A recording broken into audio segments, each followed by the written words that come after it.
What's up, my friends? Stackers Argentius here. And yes, I do have some silver for you. Today's topic of conversation is a little bit more complex, but you guys are a smart bunch. And this is a topic that I'm really, really passionate about.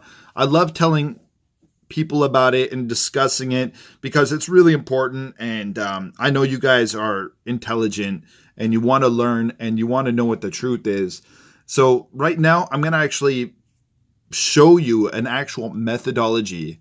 If you're not aware of this already, this is going to blow your mind. Hopefully I could explain it in the best way that I can. So this is a methodology of truth discovery called Trivium. So Trivium, I know it sounds like a heavy metal band or something. Oh wait, it actually is. But where did they get their name from? They got their name from a very ancient methodology of truth discovery and determining what's real, for lack of a better way of putting it. So trivium means three ways or three paths, but it's not three different paths that we choose. These paths work in conjunction with each other. So the three paths, and they have to be in this order or else it doesn't work. You'll wind up in sophistry or just false rhetoric. It has to be in the order of grammar, logic, and rhetoric. I know it sounds kind of cryptic, but what do these mean in essence? If you're speaking in computer language, it basically means input, processing, and output. So grammar specifically pertains to the information we get through our external reality, through our five senses. So we take in information through our five senses, and this is what brings us the information in which to process it inside of our brains, our minds, and that's logic. We use our logic once we get the information in there through our five senses. And then the last but not least is rhetoric. Rhetoric is basically the art of speaking, or it's basically teaching. It's what we output into our world once we have our information inside of our minds. So the reason why the order of this is so important is because if you don't have logic, if you don't have your logic first and you just spew out rhetoric, you're going to get a lot of stuff wrong. And actually, you'll be very susceptible to manipulation. We see this happening a lot in public school education system and also in the universities. It's horrible what they're doing.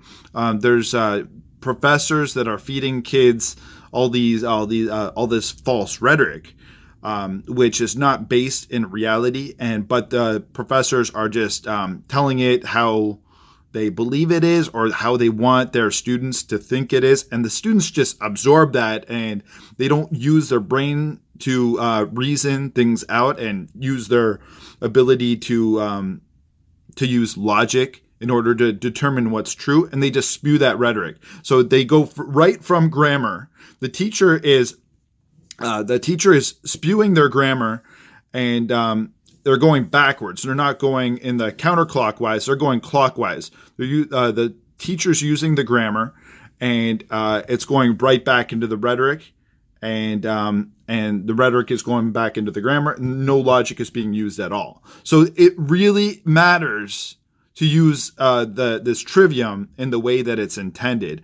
This is the classic education system in which the ancients used to educate their children, but we don't have that anymore. But I'll go into reasons for that in a future video. Right now, let's just get to the guts of this. So here's a little bit of silver. I wanted to show you this piece of silver. This is from the Silver Bullock Silver Shield series from the Truth Never Told channel on YouTube. I'm sure you're familiar with it.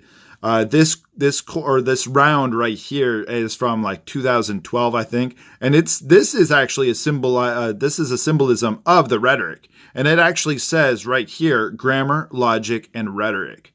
So these guys know how important this methodology is to the world and being able to determine what's true and spreading what's only true to our fellow human beings. This coin, it came out before I started stacking, and I ended up paying way more than what it's worth in actual ounces in today's prices. But I'm happy I did, because it's a great teaching tool. Anyway, I wanted to print this out because this is a better way of explaining what this all means. So right here, it seems like we have our grammar, our logic, and our rhetoric. And it shows synonyms for each of these. So it's like input or knowledge. The logic is processing or understanding. You actually come to understanding of what you had in your input from the five senses. And then the rhetoric is output and wisdom. This could also be thought of as action. Rhetoric also means action, but you shouldn't take action until you understand what the hell you're doing, if that makes sense. So there's deeper realities to this. I don't want to get too deep into this. I don't want to make the video too long, but let's get into this real quick. So the grammar, when you're taking in information, you're not taking any action at all. It's very passive, and you're in the realm of thought. It's internal, unseen. You're in the mind, and you're just taking in. You're absorbing like a sponge. So, and that's knowledge and thought allow us to process and understand our environment and events better. So that leads to the process of thinking. You're not taking action. You're not teaching. You're not spewing what you think is real. You're just absorbing like a sponge. Okay.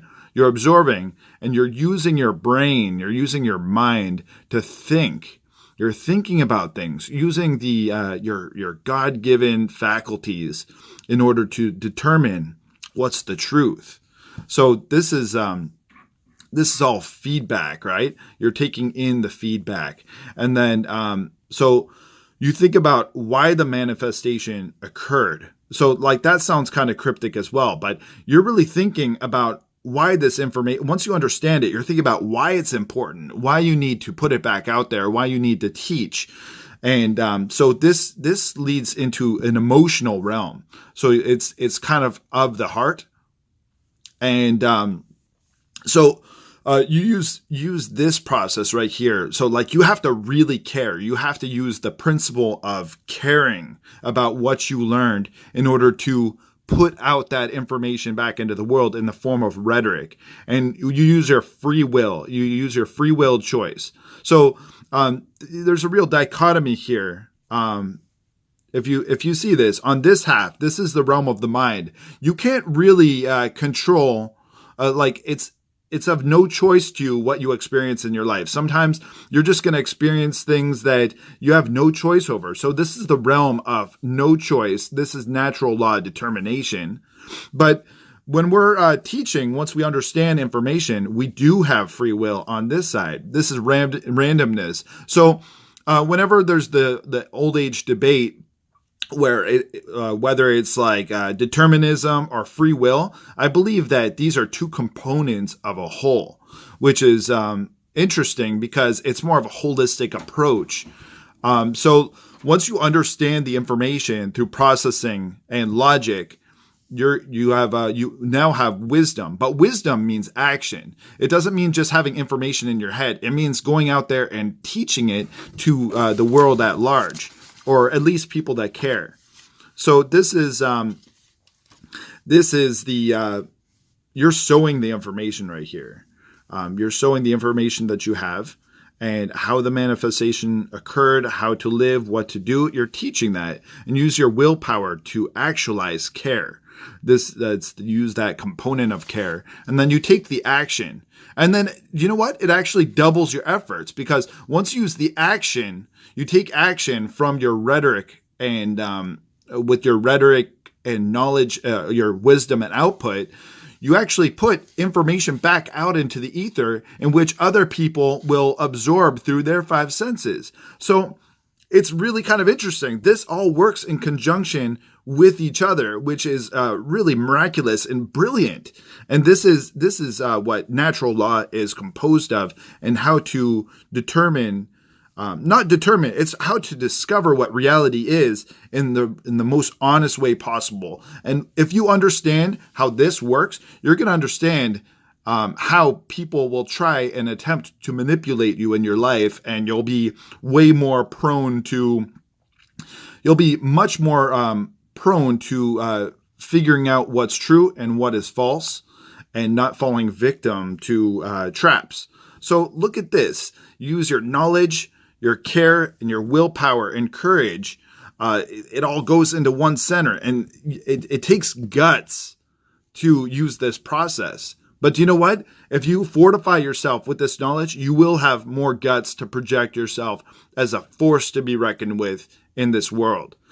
Without further ado, I just wanted to say thank you for watching this video, staying patient, and really just trying to absorb this. This is very interesting, my friends. This is part of what led me into stacking silver, amongst other things. But this is a topic that's very, very important to me. And I hope you investigate this, because this is real stuff. If you have any questions or comments, I would love to hear what you have to say. And let's discuss this further. This is Stacker Sargentius.